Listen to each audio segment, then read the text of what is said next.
Where does this go, Papa? Papa?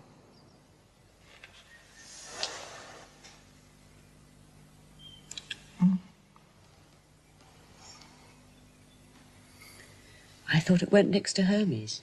There doesn't seem to be enough room. At least nothing got broken on the journey. Oh, everything is here. Only I am not here.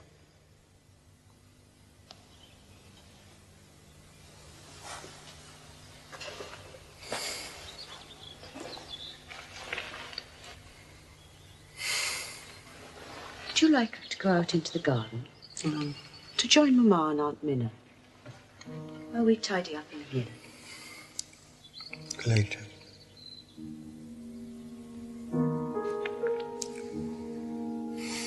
Let me know when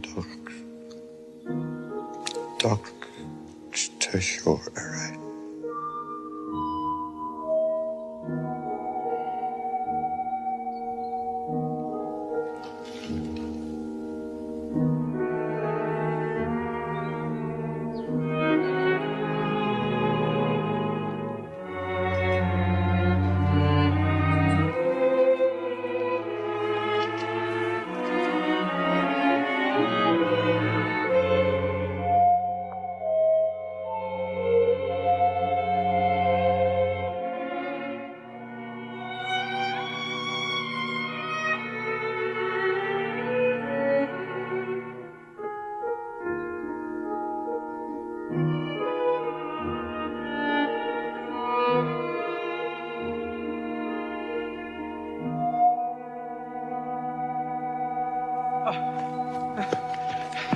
Am I late?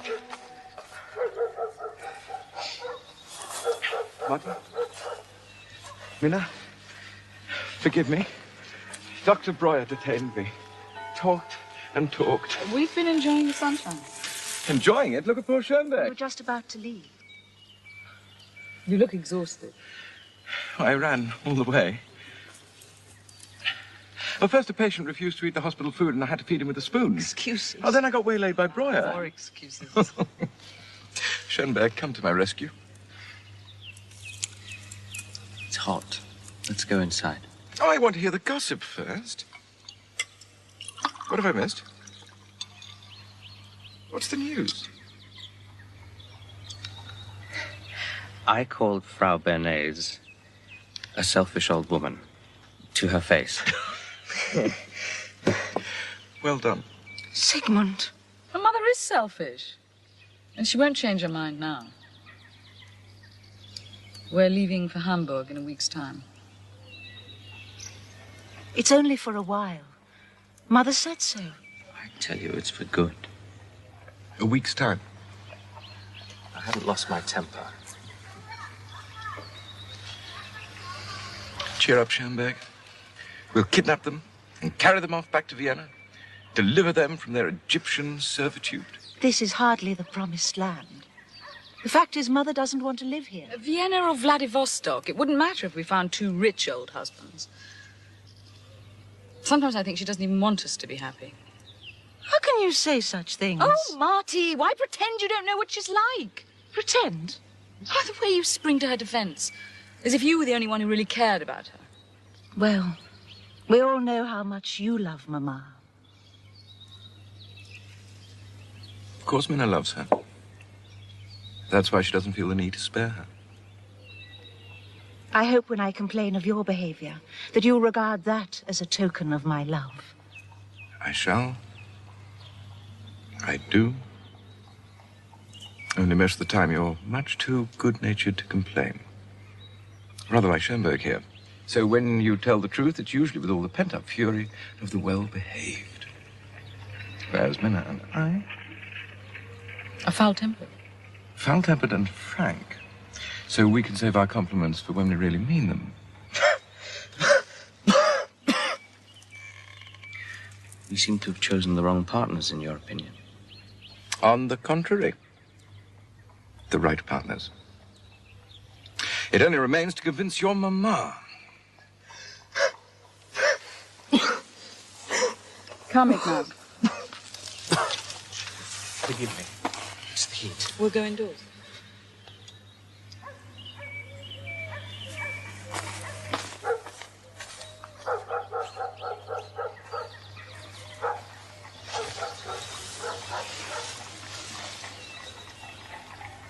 He's looking better, don't you think? Better, yes. Perhaps he needs to lose his temper a little more often?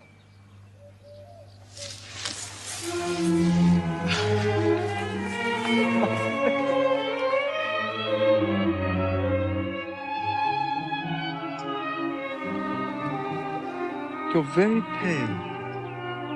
I'm quite well, thank you. You can be thoroughly unlovable sometimes. Marty!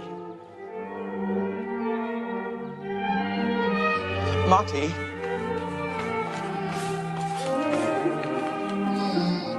Marty, you do understand that if you go back to Hamburg, I must know that I come first in your life. That I count for more than anyone else.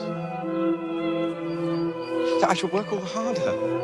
I shall find the strength. I know I have your undivided love. And if I don't, I must know love.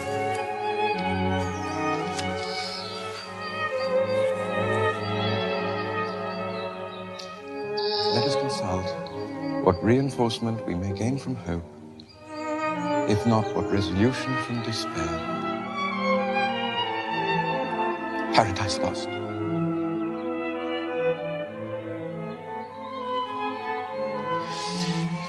This morning, I thought I'd made my fortune with a new brain dye. Well, I hit on the idea of using bichromate of potash, copper, and water to make the cell structure stand out more clearly under the microscope. The trouble was the wretched specimen was so slippery, like a little piece of sausage. I don't want to hear, especially if it isn't going to make your fortune. I think if you could have heard how Breuer spoke to me today, or spoke of his hopes for me. There's a post come free at the hospital in the neurology department at twice my present salary. I should apply, he says, with his support. And he has influence. Certainly. The man's a respected scientist. And most important, he believes in me, as you should, without reservation.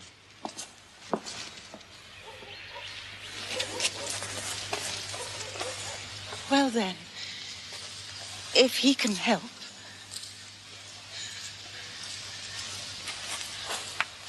I do believe in you, you know that.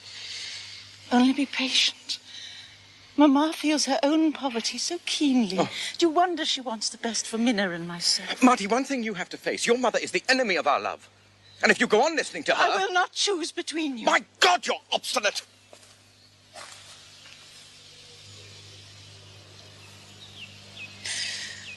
Marty. Marty. Marty. My dearest, my love. Please forgive me. Don't someone will see. Marty. It would appear to be a post free in neuropathology. Perhaps, dear colleague, you would put in a word for Freud in the appropriate ear. My dear Breuer, he said, we have enough of these Jew boys up from the country. You know how Billroth is, he says it to my face. Look at what happened to young Weiss, working his brain to shreds. Too much ambition, too much haste. Festina lente. What your Dr. Freud needs is patience and some more published articles.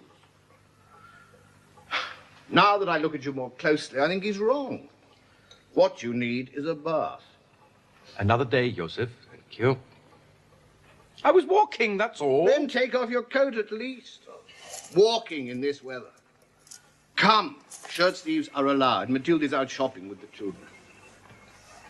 You shouldn't walk. Here. And at least take a fiacre from time to time. Of course, you could afford to if it wasn't for such a cigar. It's your cigar, Joseph.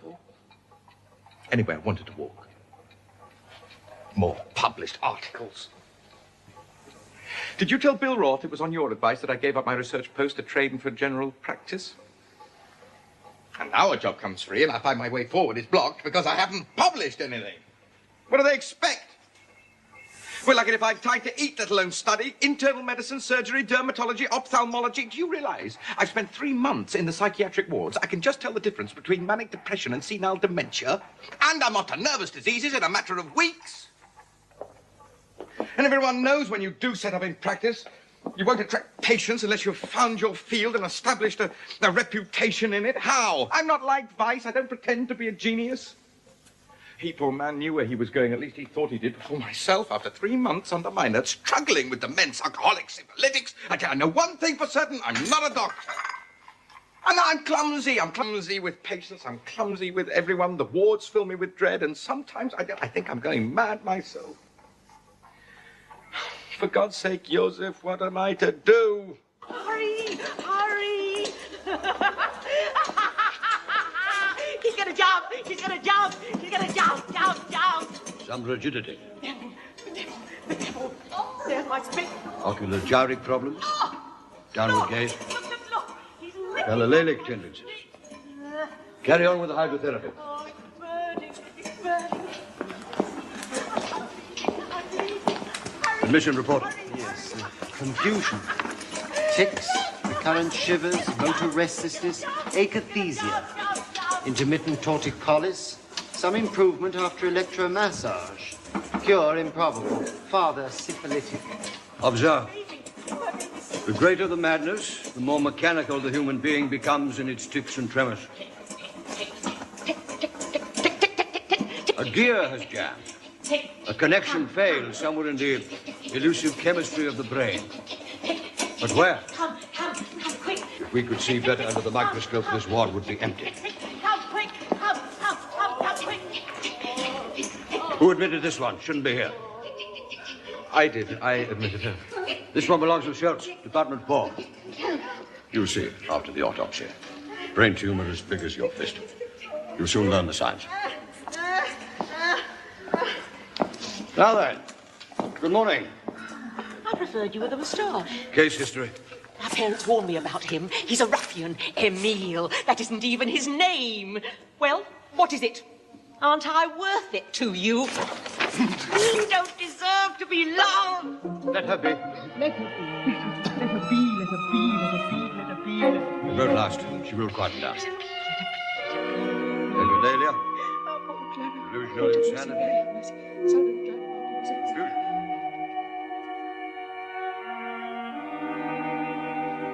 You mustn't think you have to choose between medicine and science, Sigmund. I know the laboratory must seem pure and philosophical beside the rough and tumble, quackery, general practice. What daunts every young doctor is his authority over that everyday thing, the body. You in particular, I think, seem to draw back from that seemingly godlike responsibility. Why do you shrink from it? Do I? Well, once, years ago, I went back home to Freiburg for a holiday, and I witnessed a consultation by a country doctor. And what he said was very simple and the same in every case. You're bewitched, my good fellow. And he said the same thing to each patient in turn, no matter what their symptoms were. Bewitched. But what impressed me most was that they all went away completely satisfied. At that moment, doctoring seemed a fatuous profession. Diagnosis is a form of mutual reassurance for patient and doctor. Witchcraft, if you like. But you could spend your life bent over a microscope searching for some elusive chemical. Healing will always require more than drugs. The body is as malleable as a dream. And those that have the courage to explore that mystery will one day be called scientists. In time. They're not afraid to be called quacks. Until quite recently, I ran that risk myself. I've been treating a young girl, barely 20 when we began. For 2 years now, week in, week out. Daily, sometimes. I tell you this in the strictest confidence. As it happened, I knew the family well. The father, Pappenheim, was ill himself, and the girl nursed him like an angel, putting her own health at risk, going without sleep, without food, until she was too weak to move. Her sight and speech were failing. She began to suffer from hallucinations, dreadful ones. Intermittent paralyses, contractions of the limbs, severe headaches. It was worsening day by day, as though in sympathy with the dying father. Hallucinations were appalling. Death's heads, skeletons in her room, the ribbons in her hair turning into snakes. If you could have only seen her before the illness set in. She had a purity about her, a tenderness, chaste and kind. It was heartbreaking to watch her turn into a mad woman. Other doctors were called to no effect. Sometimes she wouldn't even acknowledge their presence. For her, the room was empty, except for the two of us. And I had completely lost my touch. I could not penetrate that nightmare. Till her father died. Bertha began to live again, miraculously. Made herself live again as though by some auto-hypnosis. Oh, her mind came and went now. The physical symptoms dragged on.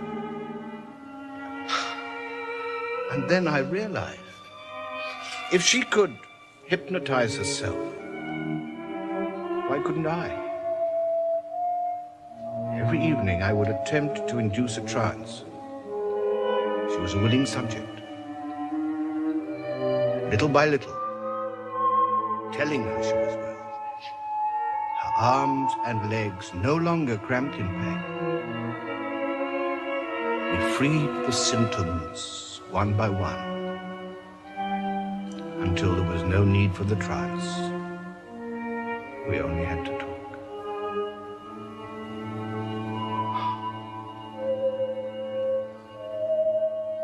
Chimney sweeping, she called it.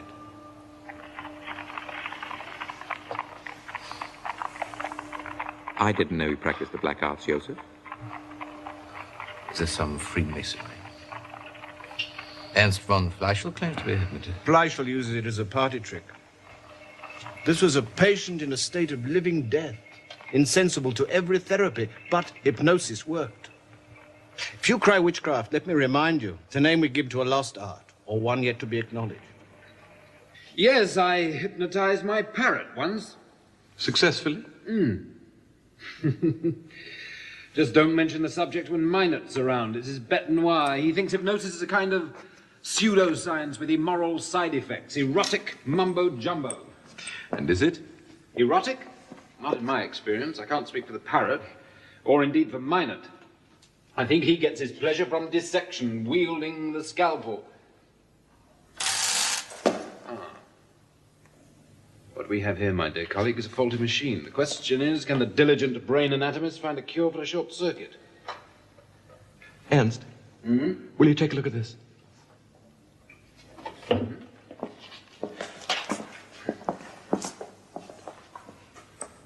What is it? Medulla oblongata. Ah, what's it soaked in? Well, this is a vast improvement on your previous attempt. Colors. It's quite remarkable. What is remarkable, Herr von Fleisch? Professor Brooke. This is Dr. Freud's work, Herr Professor. He's found, some new tincture. May I look? I have some news for you all. I think my search for a brain dye has finally borne fruit. Oh, wonderful. Well, for generations, physiologists have tried to find a staining solution which would make the tissue in the central nervous system stand out more clearly under examination. But it seems that gold dipped in chloride may be the answer. Siggy, that's wonderful. And no one thought of gold? That's always the solution. A man named Fletchseek thought of it. I'm the first to test it, that's all. Is your hospital so rich, then? In gold? Does it matter? The discovery belongs to him. I too have good news. From the 1st of next month, my salary is being raised to 6 gulden. Hemwants has taken me on permanently at the travel agency. Good, good. Congratulations, Alexander. Rosa, ask Sigmund his soup. Yes, Mama. How is Martha? Have you heard from her? Not for a day or two. She's very busy at the moment.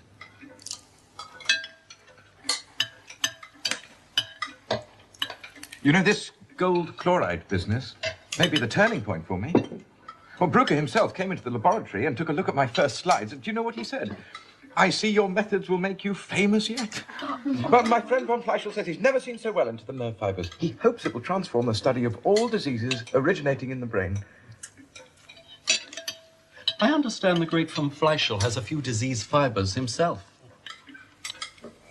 An infected thumb from working on a corpse. One of the hazards of my profession, Alexander. And that he's now a morphine addict. Also one of the hazards. With what is Martha busy? Is Hamburg so interesting? Siggy? Let the boy eat. Oh, can't I ask him how his fiancée is keeping? He doesn't want to talk about it.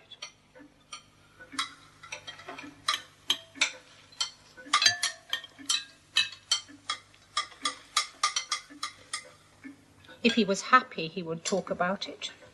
Who needs a brain dye when a mother can see everything?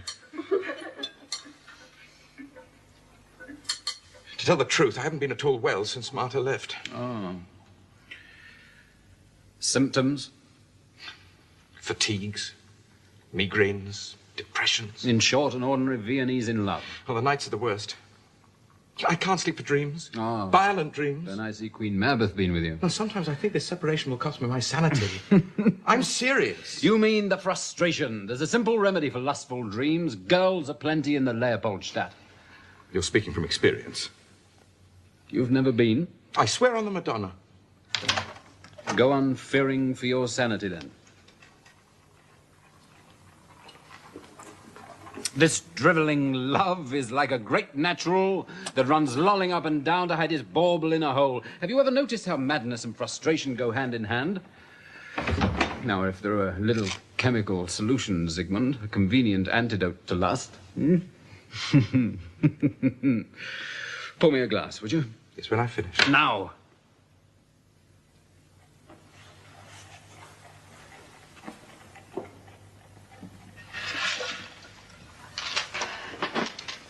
For the time being, take my tip. Alserstrasse 19. Get thee behind me, Satan. I preferred you as Mercutio. You prefer me dead, then? If I hadn't lingered on like this, you could have stayed on at the Institute, become Brucker's assistant. Don't say that. Zygmunt. Do you ever wonder whether we have the power to kill? By wishing it? What makes you say that? Do you have somebody in mind? I killed my younger brother. At least, I was convinced I did. For years. You told me Alexander was alive and earning. Julius. He was born a year after me, and I hated him with all my heart. He died at 9 months.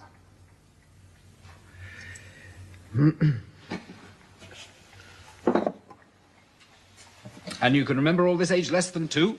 I can remember everything about those years. Don't you? And there are still people you want to kill, including me? Of course not. There.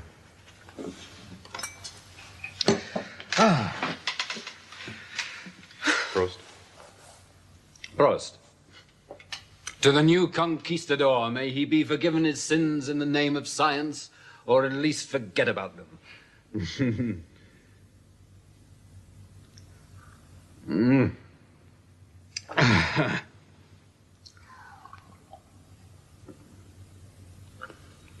It's It's,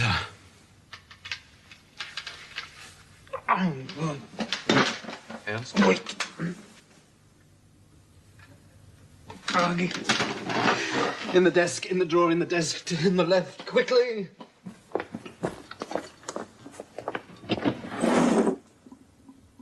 Come on!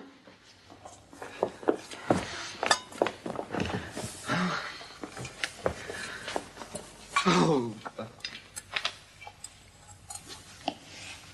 Oh.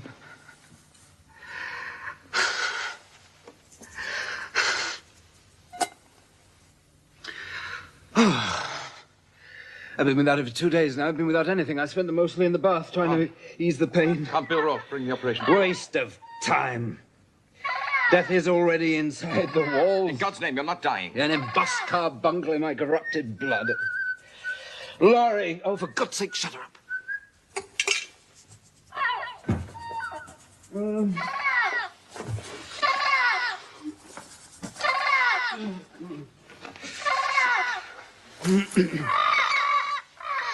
I've got the only Sanskrit-speaking parrot in Vienna. We've been learning together. You're learning Sanskrit? Does a dying man set himself such tasks? Why not? It's a dead language. And there's not much else to do in the bath for days on end. Now, what about your novel? I bet you never finished that. Burnt it months ago. Ah. Do you want to lie down?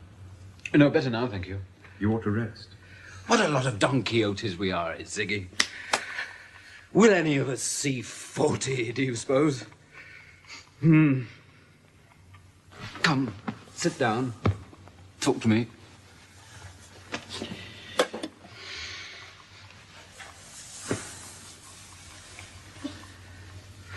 How is your Esmeralda?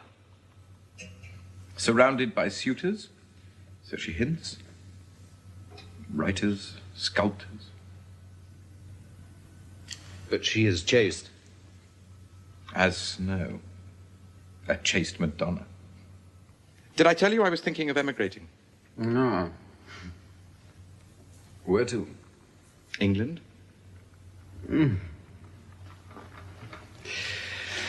Why not America? All right, America. Sleep, it'll do you good. You will be here when I wake up, won't you? Of course.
That's always the solution.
Admission report? Father, syphilitic. You should publish at once.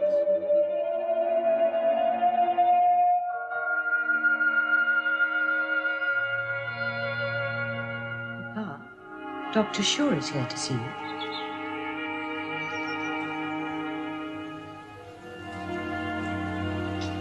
Where's Mother? She went out shopping and the rain stopped. I'll give you something right away. Papa. Aspirin.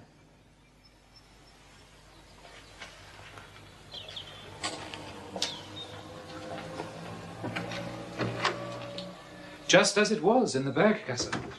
More flowers. But no patients today? My mind wanders when they talk. And then they expect me to say something, and it's difficult with all this machinery in my jaw. So they see a withered old owl sitting there with nothing much to say.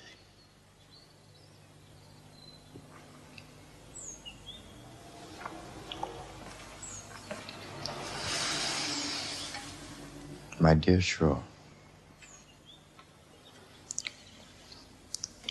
you remember we had a little talk once when we first met, you remember?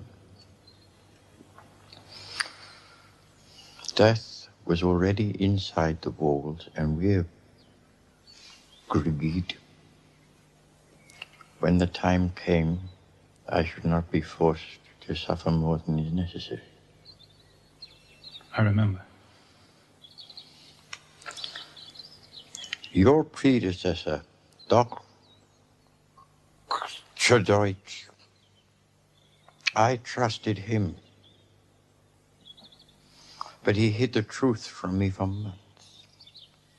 Everyone else knew it was cancer, my cancer. But I wasn't to be told. Now I must trust you. After 16 years, it's enough. You understand?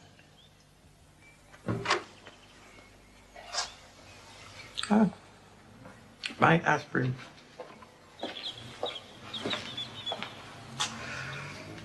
My best friend.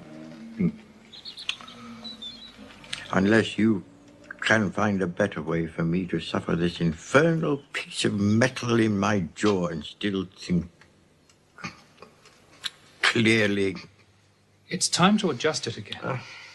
If you'll let me administer some Evipan, we could remove the prosthesis painlessly. This afternoon, perhaps. Enough drugs.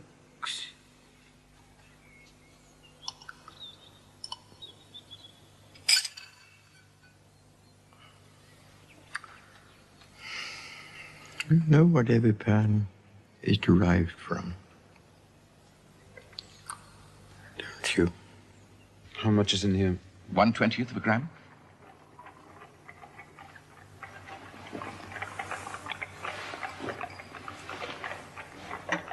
Oh. There's no improvement on champagne. It tastes foul. Have you tried it? Ernst, trust me, it's a remarkable substance. It seems the Incas worshipped it for its medicinal and other properties. Other properties? Well, this morning at the library, I came across a picture of an Inca goddess presenting coca leaves to the conquistadores as a gift from the gods. To satisfy the hungry, fortify the weary, and make the unfortunate forget their sorrows. So the legend ran. But it's true. There's a man called Aschenbrand, her regimental doctor. He's been giving cocaine to soldiers on maneuvers. He says it makes them twice as hardy. Do you have enough to take some with me? You know Rosanna's at the hospital with his perpetual stomach cramps. Well, I gave him a few drops without letting him know what it was. And the pain vanished. I even took some home and gave it to Mama to ease her lung constriction. And offered some to Alexander, telling him that it sharpened the intelligence. Well, it does. It does more than sharpen it. It brings a kind of unassailable euphoria. With no loss of acuteness, no sense of being drugged.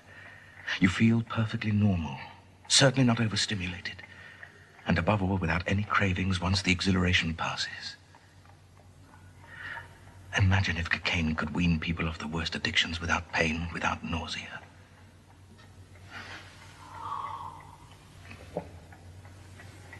It also prevents motion sickness. I've tested it in the Prater on the big wheel.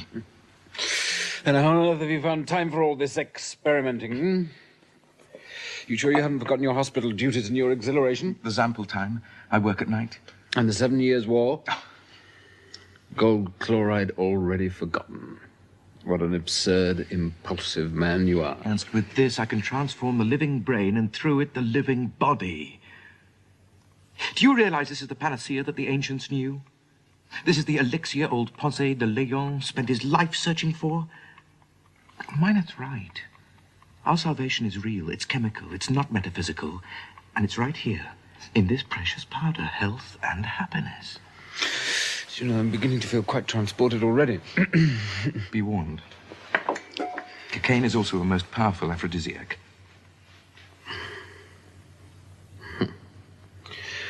So you no doubt intend to slip some into Martha's tea? We shall both partake.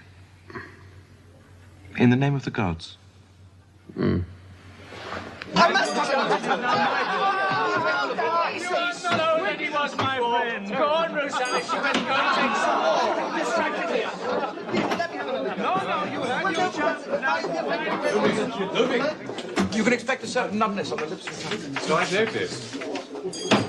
In an aphrodisiac, it's hardly speed of reflex that you want. It's the sustained thrust.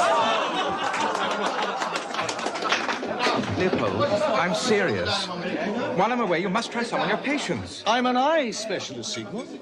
My patients aren't suffering from general debilitation. Well, to alleviate the pain of iritis, say. I'll give you my druggist's address. I've arranged some cut-price advertising for him, so he lets me have cocaine at a reduced rate.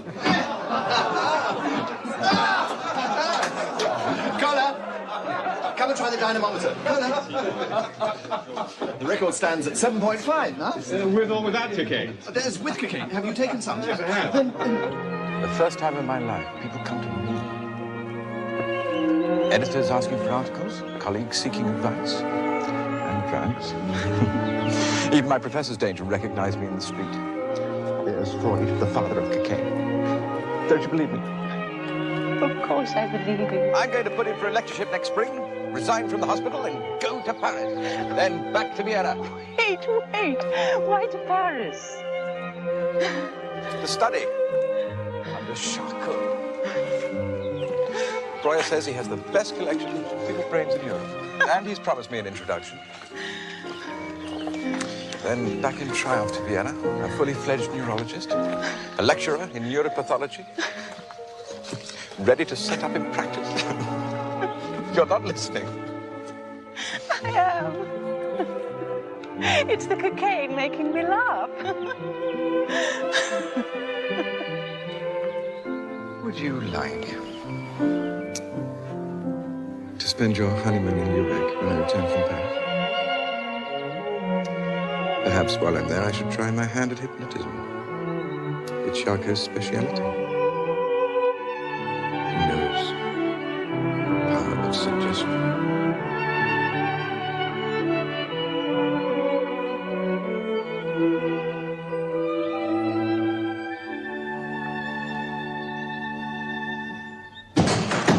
Sigmund! I've already heard. You said a couple of weeks. You've been away a month. A month? Is that too long for a man like Kohler to restrain his own ambitions? Too long to respect a friend's priority? You dash in as soon as a colleague goes on holiday, steal his discovery and proclaim it before the world? You've already published... To an essay! An introduction! I gather Kohler's already done operations using cocaine as an anesthetic. There's been a lecture in Heidelberg, a paper here before the Medical Society, giving detailed accounts of Kohler's triumph. How could you let this happen? Sigmund, it's not my job to protect your interests. Your job! If only you'd done as I asked! And offered cocaine as an analgesic. Kohler's using it as an anesthetic, Siggy. There's a world of difference.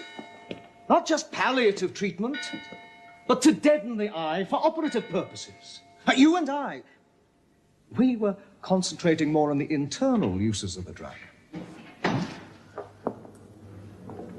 So far, Curler's only tried it out on animals.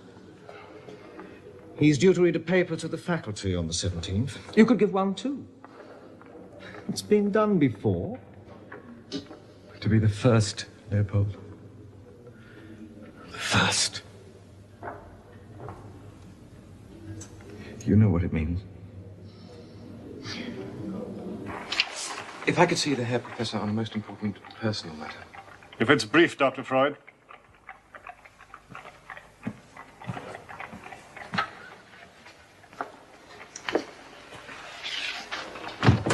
I approve. You approve?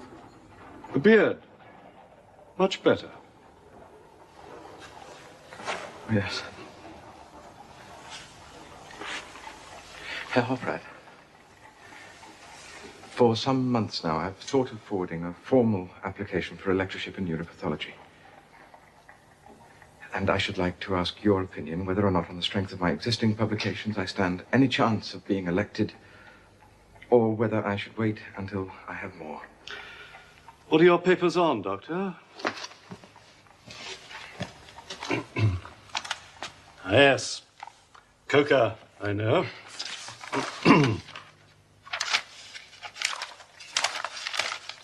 Seem to have, what, 8 or 9 here?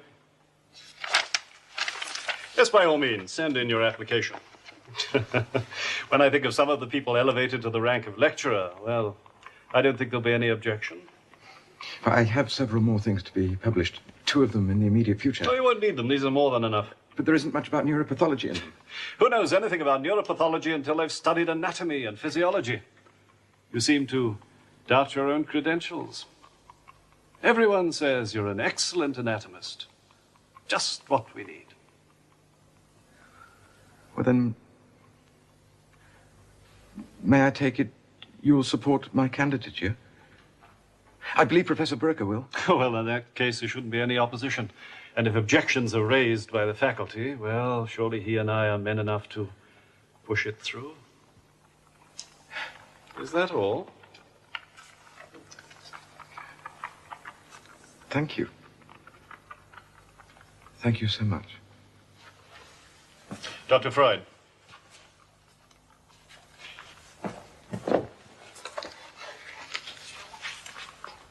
Thank you once more. Herr Doctor, some of my colleagues are disturbed by reports that this coca, taken internally, may have degenerative effects. Perhaps you've come across some evidence of this yourself. Yet I understand you still champion its use in the treatment of gastric disorders and the like. Is that correct? By no means. That is, I no longer advocate it with my first unconsidered fervor. I think that with the proper supervision and once the substance has been adequately tested,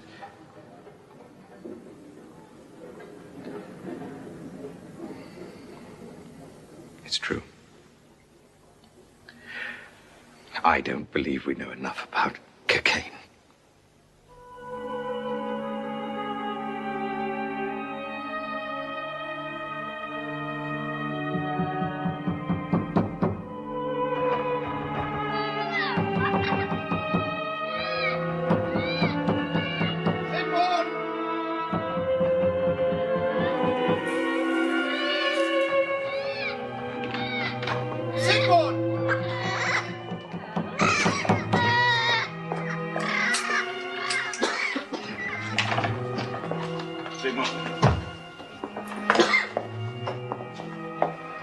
Where's Ernst? Is he all right? I can't stay longer. I have a consultation at 9. Why did you lock the door? I didn't. Ernst did, to keep out the snakes. To do what? I thought you'd better see him. He's been sleeping for the last hour with the help of drugs. Morphine. Thank God for that. I came as soon as I could, forgive me. I refused him morphine for 3 days, and this morning I felt I couldn't hold out any longer. You've been here for 3 days? Alone with him? For God's sake, somebody, it's possibly a con. Quickly, I can't move my legs. Quick, get it off me, please get it off me, I can't. Fafnir, the great grey worm. What are you giving him? What What do you think? Cocaine! By subcutaneous injection! You mad? Work faster, help me! Get it down, get it down, get it! Oh, my God, so good. Get him away, they're dripping off him. Get him away from me, they're crawling off him, my God.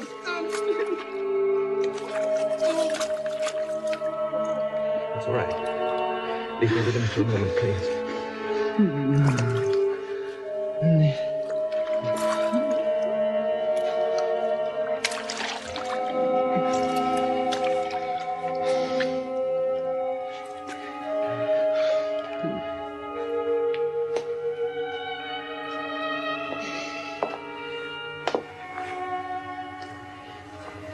Cocaine at least subdues him. I don't give morphine. Don't you understand yet? He's a double addict. Jose. Has this been going on all summer? How long have you been giving him cocaine like this? I'm trying to keep him alive. Stay with him. I'll be back after surgery. Could you ask Hartman to bring up some more hot water?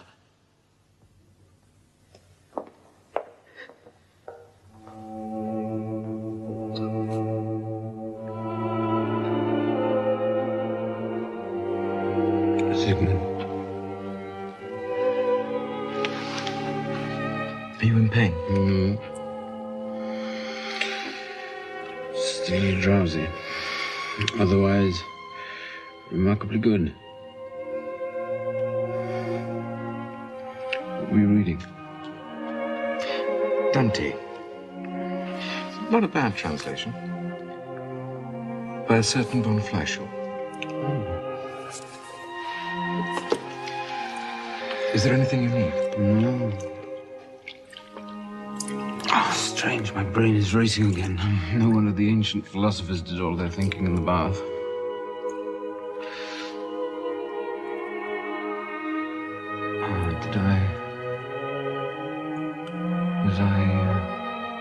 Did I hallucinate or was I dreaming? Oh. Breuer, like a great mangy crow, I remember him.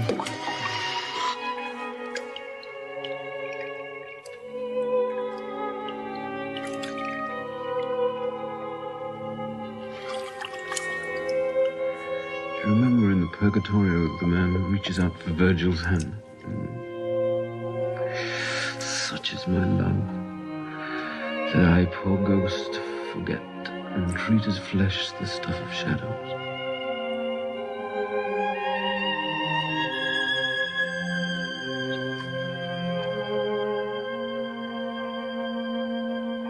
In the Detroit Gazette, Bentley recommends a decoction of coca leaves as a specific against opium addiction. Against opium, yes. Well, morphine is a derivative. It's purified opium. Don't you see the difference? Just as cocaine is a purer form. Fight fire with fire, Joseph. I tell you, it was working. Working?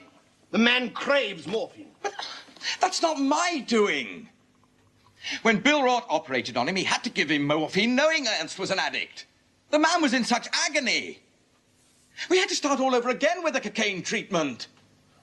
And it's you who talk about having the courage to explore the lost arts and new sciences. Not to unleash a fresh scourge, replacing one addiction with another. If people believed your claims for cocaine, we'd have a whole city full of degenerates. Believe me, and I'm speaking from the heart. I hope you win that traveling grant. The sooner you leave, the better. Madness! Madness! I think I recommended you as a sober-minded scientist, canvassed for your promotion, and this is how you reward me. Is that what you're so concerned about? Your reputation? Well, I can set your mind at ease on that. I've been assessed on my own merit. Ask Broker, ask not Nagel. Oh, yes. No doubt you told them what they wanted to hear. That everything the human soul requires will one day be sold in a chemist's shop. The faculty knew what you had done here to Fleischl. They'd have dismissed you as a reckless fool.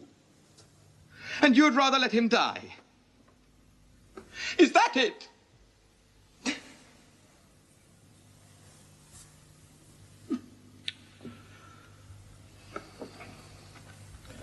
Let your emotions get control, Sigmund. And you are no longer a doctor.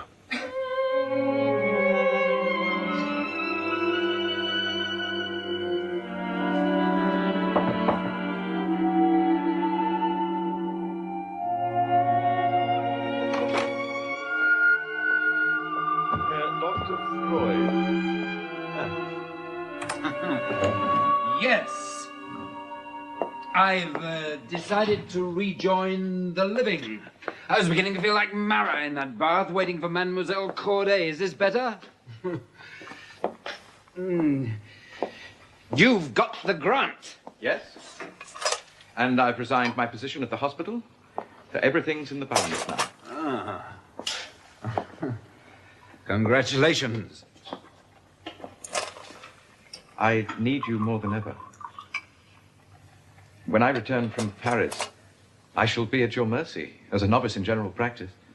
Without your guidance... I understand Charcot models himself on Napoleon, one hand in his jacket, huh? It'd be a magnificent opportunity for you. The finest pickled brains in Europe. Oh, never mind the pickled brains. Think of the Louvre and Notre Dame and the Comédie Française and Sarah Bernhardt. And they say Charcot's demonstrations rival anything to be seen in the theatre. All the best people attend. Le Tout Paris. Writers and savants from all over the world come to watch him mesmerize his patients. More long-lost magic, Ziggy, at least as ancient as our Inca potion. Charcot's a modern witch doctor, you see. That's what offends the diehards in Vienna. But the gods are on his side, I tell you. What's the matter, huh? Don't you want to learn to hypnotize your victims? What is it? In return for Charcot's secret, you can open his eyes to cocaine. I shall waste my visit if I neglect laboratory work. Ernst, I'm going there to study neurology, not to announce a cure-all of my own. We've made great strides with the drug. You in particular have shown what can be achieved. This is Breuer speaking. But you must know as well as I do, I must guard against my own propensity to dream of magic potions, magic spells, which might prove to be scourges in disguise. Listen! This is my scourge, a blood disease contracted from a corpse, not morphine, not cocaine. I don't regret the risks you've taken. I thank God for your drugs. The devil always has the best tunes. And beware of the Breuers of this world. They don't mind taking risks when it suits them, and they're justifying with high-minded, puritanical cant. What risks has Breuer taken? You don't mean dabbling in hypnosis? He's fished in deeper waters. Alas for a certain young lady, one Fräulein Pappenheim. I'm acquainted with the case. Poor ghost. In the same boat as I am now, wrestling with the dark angel of morphine, or didn't he tell you that? He's a hypocrite rebuking you. Haven't you guessed his little secret? That he fell in love with her, of course. And why not? With a beautiful, innocent young girl. It's of no consequence. It's of no consequence. Listen to the man. Shall I tell you how innocent she is? Breuer was called up to her bedside late one night to find the girl in labor, screaming with the pain of the contraction, screaming, Dr. Breuer's baby is coming. It's not true. Ask him whether it's true or not. His child? Not in fact. In fantasy. There was no baby, as Breuer soon discovered, whereupon he left the house and he never went back. He rushed Matilda off to Venice on a second honeymoon and left Fräulein Pappenheim to drugs and not-so-innocent dreams, to despair. And you find that of no consequence, See, Breuer's the innocent, that's what I find. Inexcusable moral virginity, self-righteousness, and you suffer from it too. So go on, go to Paris, go and learn the black arts on the boulevards. Isn't that why you became a doctor? And learn to handle women. That makes sure the doctor knows one little place to cure. A bedside manner sets their heart at ease, and then they're yours for treatment as you please.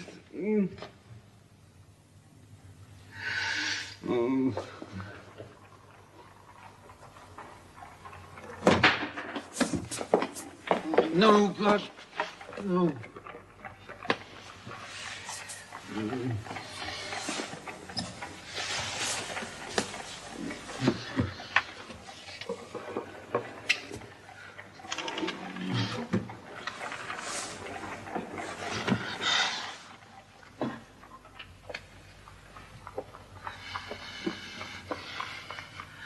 I shan't be here when you return.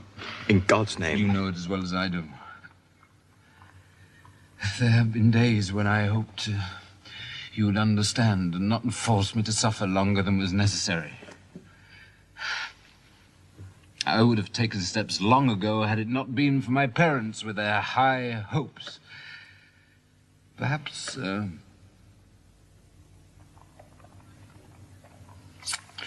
As well today as any other day. No.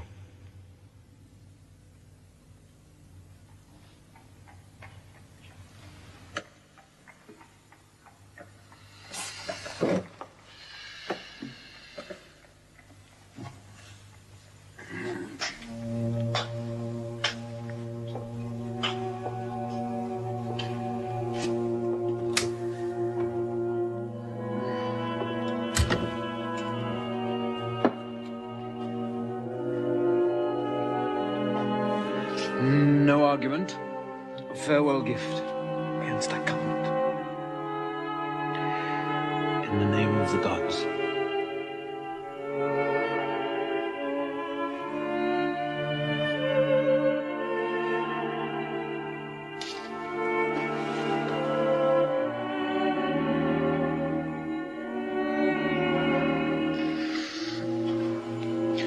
Don't fail me.